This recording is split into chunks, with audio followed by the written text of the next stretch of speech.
episode of TX Plays Forza Motorsport 7, and today we're going to be taking this Dodge Viper SRT 10 ACR around COTA, the circuit of the Americas, to see what it can do.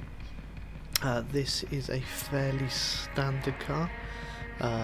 If you've watched the S-Class showdown video, you'll recognise it from that.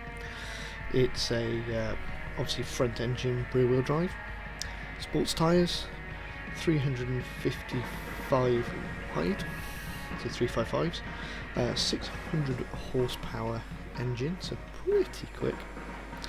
Its stats are speed 6.6, handling 6.4, acceleration 8.7, and braking 6.5. And we are going to be putting it up against our favourite Renault Megane RS 250, front engined, front wheel drive. I haven't changed this since the last video. This is sitting on race tyres. They are 255 wide, so 100 narrower than the Viper. It's only got 534 horsepower, but it is an S740 car. The Viper's only an S39. It has a speed of 7, so a bit faster than the Viper, handling of 5.8, acceleration of 8, and a braking of 5.8, so these are its stats. And what we're going to do is we're going to have a little bit of a tuner challenge.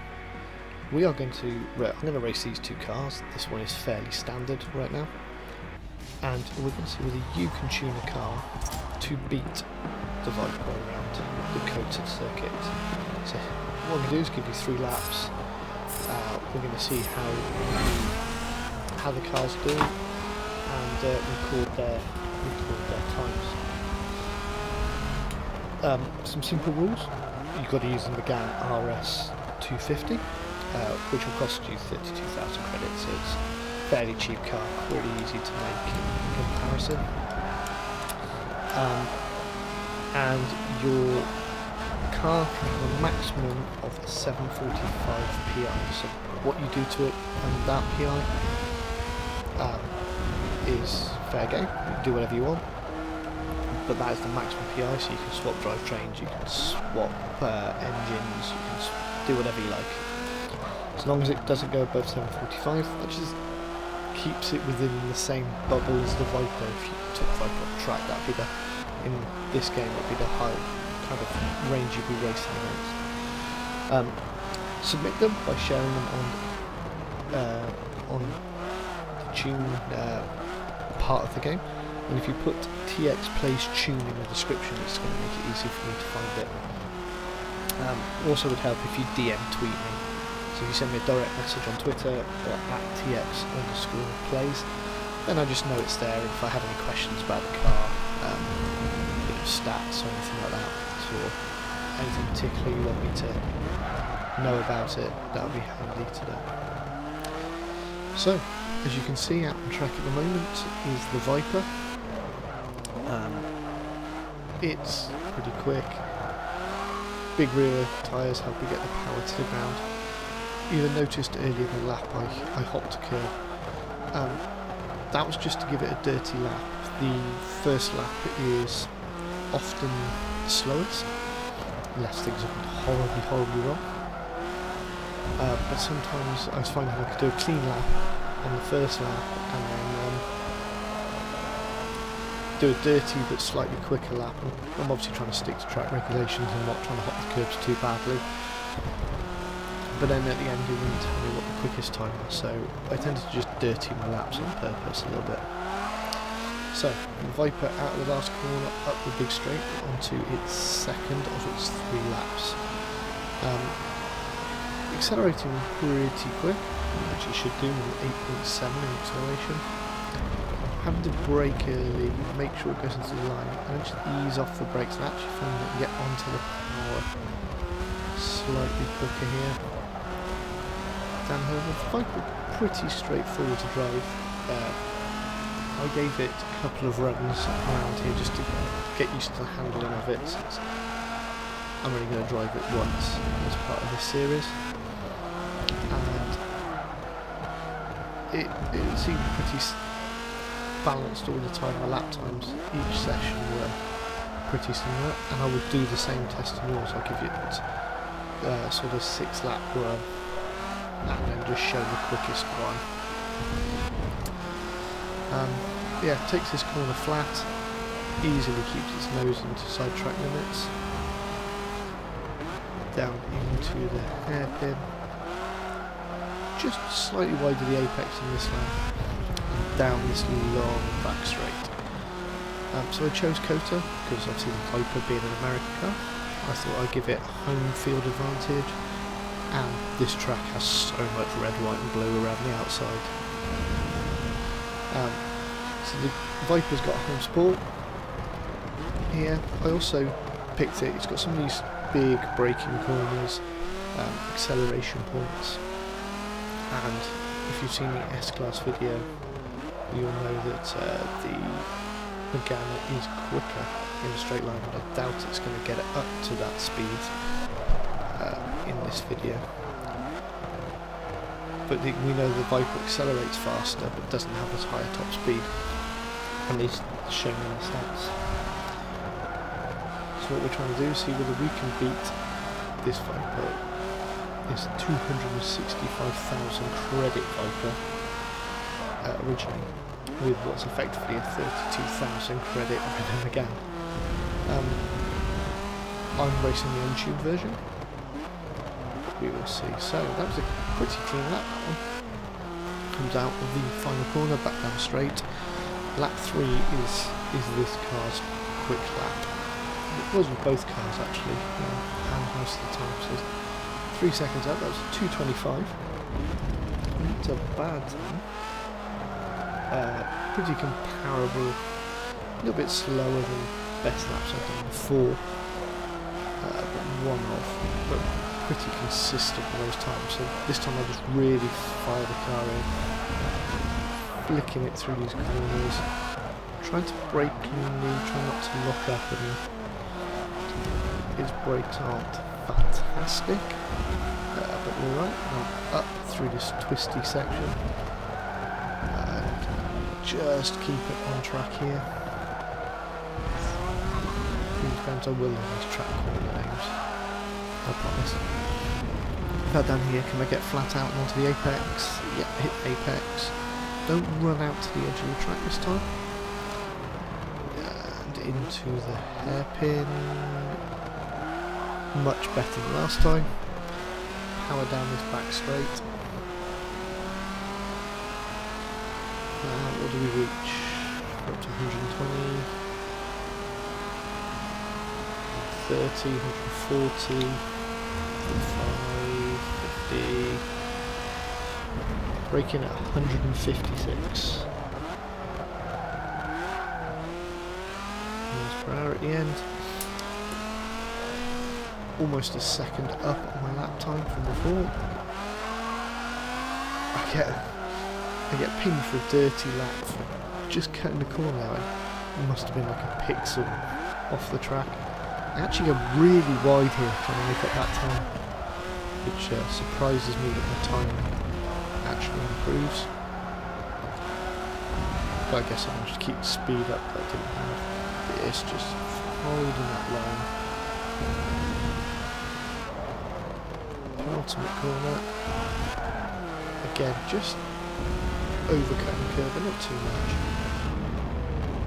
That sort of cut is fine. I'm not going to count a lap if I straight line the chicanes or something like that. That was okay. Driving up to the line, and obviously the scoreboard's going to tell me my lap times from before, but that's a 2:23.2. Obviously my old lap time. Second lap time would be the quickest according to the game, because it doesn't count dirty laps if you've got a clean lap. So, the Viper sets a benchmark for all your Meganes. 2:23. Now this is the untuned car, just all sport. If there was all race. If everything had a race spat, it was on this car. Race exhausts, race gearbox, race tyres. I haven't tuned it, I haven't fitted it. It's still front wheel drive. As I say, you're free to make your rear-wheel drive or all-wheel drive if you like, because that's going to help. You're free to change the engines. I haven't. As I said, the only limitation you have on this car is it must not exceed 745 PI, just to give it a fight, just to give the Viper half a chance of a really quick car. Now this car is really understeery. I've talked about it in the previous video. I find it quite hard to get the nose turned in. This corner here, I tried to take flat once and just ended up out in the dust and gravel on the side. It just doesn't get in, so I'm having to lift, brake, turn, and of course on this car those front wheels are doing everything. They're turning, they're steering, they're braking. It's a lot of work for them. So down the straight that we reach, Viper 156, so we are beating the Viper in a straight line. It's like 160, 162 I think now. So we are quicker than the Viper in a straight, down that straight. But this car is a handful of corners. Close to apexes, but not hitting them consistently.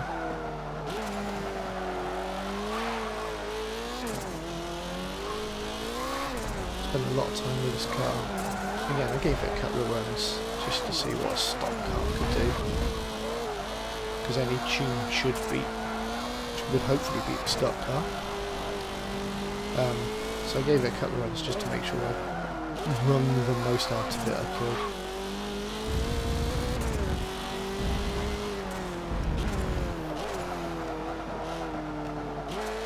Again, it's just struggling to hold it in the corners. You can hear the tyres chatter away, which means on the limit of their grip. If I pushed any harder, I'm just going to start sliding.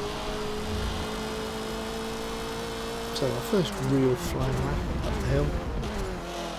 Trying to use the outside curb to give myself as much of the track as I can, and I use the outside curb on the way in and the way out, but nowhere near the apex. Again, through the S's. Here, just missing the apex. Can't quite get that front end in, I have to brake very hard. Turn difficult. Just trying to maintain the speed more than really cut that corner. Just trying to maintain the speed through these corners. I'm aware this is going to be probably the section where I'm going to lose out to the Viper with this setup. Tried to take as more lift as I could there. Went really deep. Completely missed the apex. Almost missed the corner entirely. So onto this car's strongest point, this straight. This isn't going to be enough to make it up. We're not racing it in Indianapolis or Daytona, where this car may beat the Viper, I guess. Braking hard, trying to brake earlier than the red markings. Actually get the apex nicely on that one, but don't quite end up using all the track.